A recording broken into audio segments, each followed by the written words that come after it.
Hi, Josh McCormick, Interactive QA. The pivot is an idea that you probably heard of from lean methodology. And it's where in your business you will pivot much like a basketball player to go from one direction to another. So you're shifting the focus of your business. Now, oftentimes people consider a pivot when things are going horribly wrong, when they realize they need to change their business radically to to capture interest from customers and to make money. I want to suggest that that is not exactly the correct implementation of the pivot. I would suggest that it is a fundamental part of social selling. Now, social selling shouldn't just be about taking your product or service that you've already figured out entirely and bringing it to market.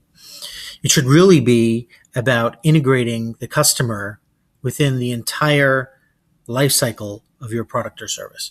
Your customer should be your research and testing, product development. Everything should be sort of lumped together: your customer service, your marketing, your sales. So essentially, it's a collaborative and more open environment working with your customers to find out exactly what it is they need and offering that.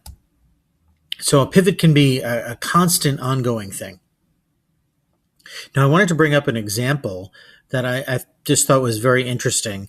A while ago in the mid 90s, about I think it was like 1996, I was working for a consulting company, and we were sent to this massive publisher, and they had all sorts of records that were written in a particular word processing program, and they needed them converted to this other word processing program.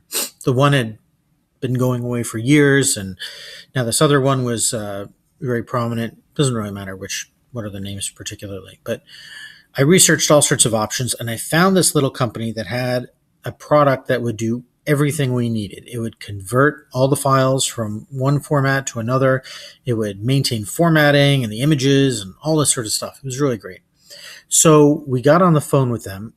Really, I brought it up to my supervisor. I told him, this looks like a great option. We should contact these people. And he was the one who took over offering compensation and things like that. So we called these guys up and we explained, hey, you've got a great product. We're very interested. It doesn't work exactly the way we need it. We think you'll just need to make relatively minor modifications, and then we'd be able to use it for this. And we'll pay you pretty much whatever you want. We really need this thing.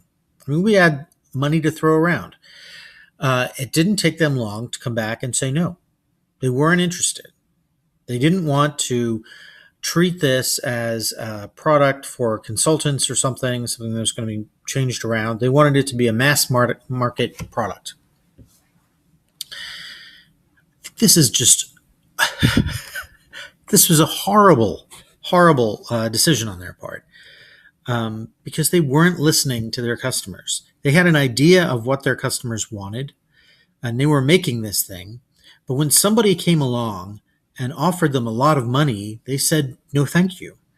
And I would say that is really one of the worst things you can do in business.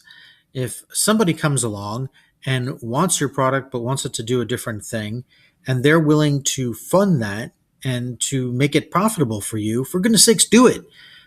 There's no reason not to do that. And if anything, you should be looking for opportunities to satisfy your potential customers through pivoting. Listen to them. Find out what they really need. Don't think that you know what they need and you'll give them what they want. Listen to them. Listen to what they want, what they ask for, what they need, and do that.